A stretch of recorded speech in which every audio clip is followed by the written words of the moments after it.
At times we were told that we can't. The people who pressed on with that American creed, yes, we can. That was my first time voting.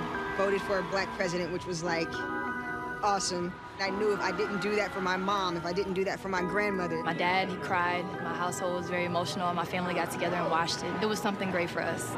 Man, it was incredible, man. I called my pops. It was a day that he had never thought he'd ever see, because I never thought I would ever see it. I felt his swag. He was about something new. 4 years later, a new election, I don't feel it like that. The president's been under a lot of pressure on the economy. The private sector is not doing fine. He's not even listening or responding to the will of people. You're right. Republicans promised to repeal Obamacare, but to me, he hasn't done anything. The economy hasn't gotten better. Nothing's gotten better. We're in the same spot we were when Bush was in presidency. He's cleaning up Bush's Give a man a chance. He's not a wizard. Like, he don't have a magic wand, like, poof, be gone. Do I think he was gonna put on a cape and save Black America?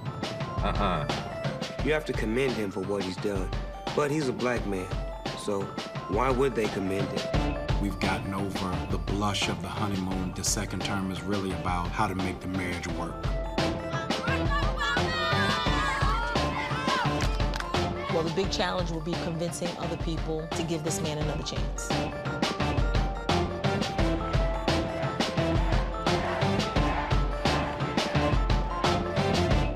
President Obama faces a historic re-election campaign against former Governor Mitt Romney.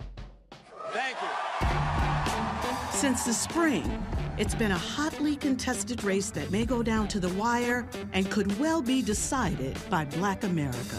I think when you really look at the record, it's very clear, whether it's with the auto industry, whether it's with, credit card companies, whether it's with Pell Grants, whether it's healthcare, whatever issue is important to you, this is the candidate who has really helped us all to be protected.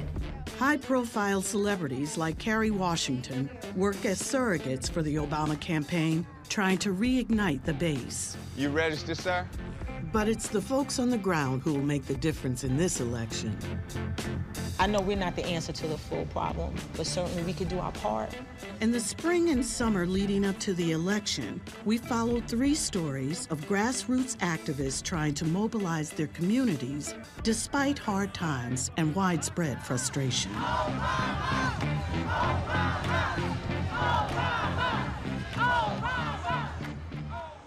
North Carolina is a swing state Obama carried by about 14,000 votes in 2008.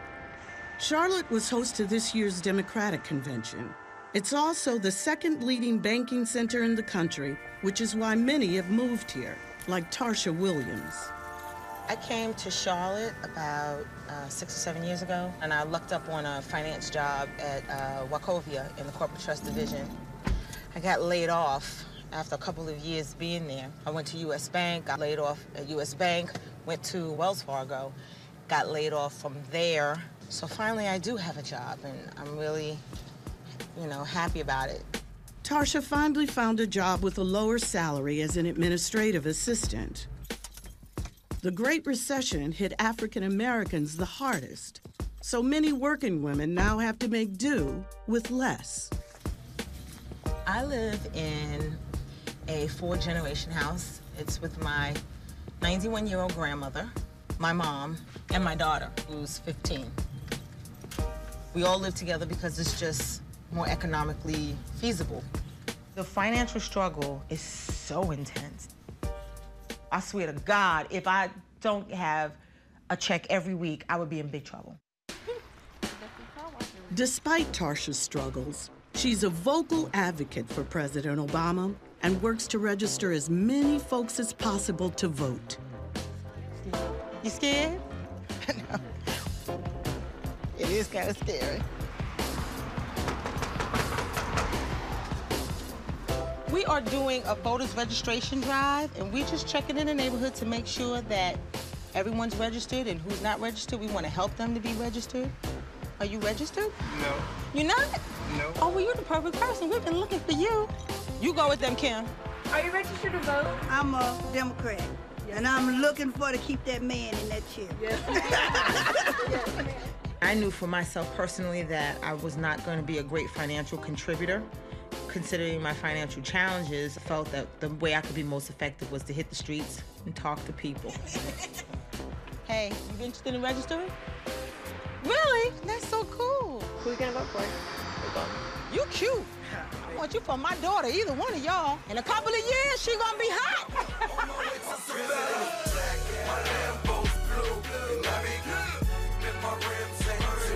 4 years ago, youth culture and hip-hop artists like Young Jeezy helped candidate Obama become a star. 4 years later, the hip-hop community is again speaking up about politics. Black president, Obama, let's go. Second term, I'm with you all the way, man. Hey, yo, check this out. It's Killer Cam, Cameron, Dipset. Make sure y'all go out and vote. Ain't nobody gonna walk up and vote for us, so we gotta get up and do that. They struggle for the right to vote, then just utilize the right to vote. They struggle for us to have better education and integrate schools. We'll just go to school and get A's and grow to be immaculate people. You go out there and you vote and you push your ballot for the right direction, we get the right, person in office. We need you. Based in Los Angeles, a brother-sister team harnessed their Hollywood connections and their entrepreneurial talents to energize the youth vote in 2008. Can they do it again? This is my friends Brandon and L'Oreal, right? They created these shirts 4 years ago. Barack, get out and Barack the vote. Barack the Vote is a t-shirt company that my sister and I started back in 2007. That summer, there was a rally in Austin, Texas that I was watching on TV. I saw this little old lady in the crowd and she had this handwritten sign that said, Barack the Vote. I told my sister about it and she immediately was like, yo, that's a dope idea, we gotta do that. He's like, I have this idea if we can recreate the old Rock the Vote logo, but make it more edgy. Next thing you know, she did a design for it, which really captured the essence of what I was thinking, which was that it was almost like somebody had done graffiti. I take $700 of my money, we get 100 shirts made, they're gone within a week. People were not believing in Barack Obama. I mean, our mother is a 62-year-old woman. She said things to us like, I love these shirts. Are you making some for Hillary? And we kind of were like, all right, Mom, we're not doing Hillary shirts, stop asking. Like, no, that's not, we're not doing this to make money. We believe in Barack Obama. When he speaks, he gives us goosebumps. What on earth are you waiting for? Let's get to work. She was just like, a man named Barack Obama is not going to be elected president.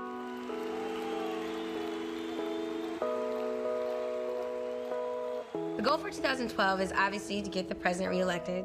That is like #1 priority. And if we could donate close to $1 million to the campaign, that would be incredible. In the Midwest, another story unfolds. Chicago, home to Barack Obama's family and the launching pad for his political career. He made a name here opposing the war in Iraq, which he later ended as president. But the war on the streets in his hometown rages on. Chicago police officers worked overtime to decrease violence this past weekend. There were 6 shooting deaths. Starting late Saturday afternoon into early Sunday morning, 25 people were shot. This is no longer news. It's an everyday norm. Chicago is the highest murder rate city right now to date. Yeah, 2 young men were shot right there. They believed that they was drug dealers and things of that nature. You never know what happened. This is the war at home. Every weekend, we losing at least 10 lives, and then 2 to 3 dozen more people being shot. That's a war zone right there. Convicted on drug charges, Charles Perry spent 20 years in prison where he watched history pass him by.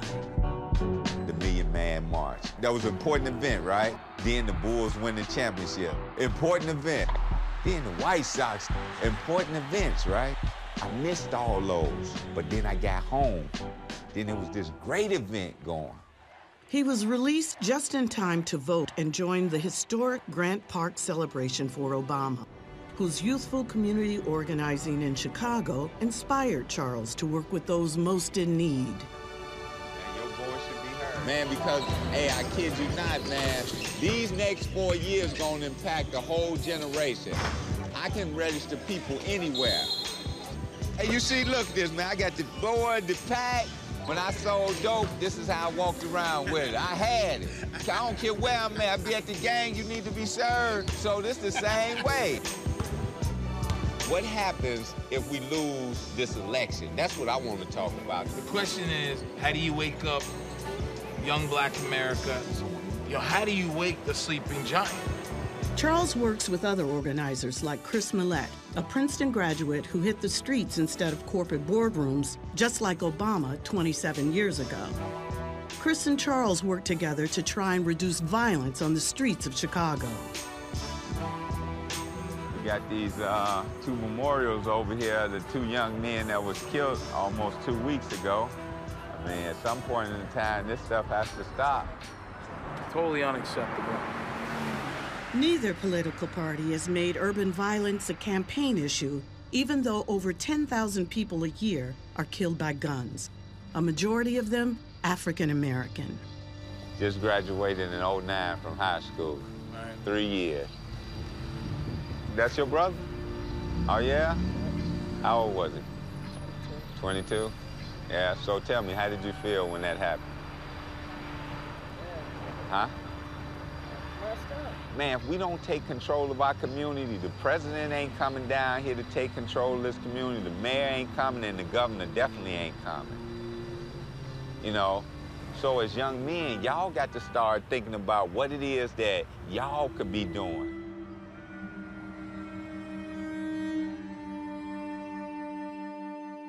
Coming up. The one way that we are able to be engaged is to understand the power of the vote.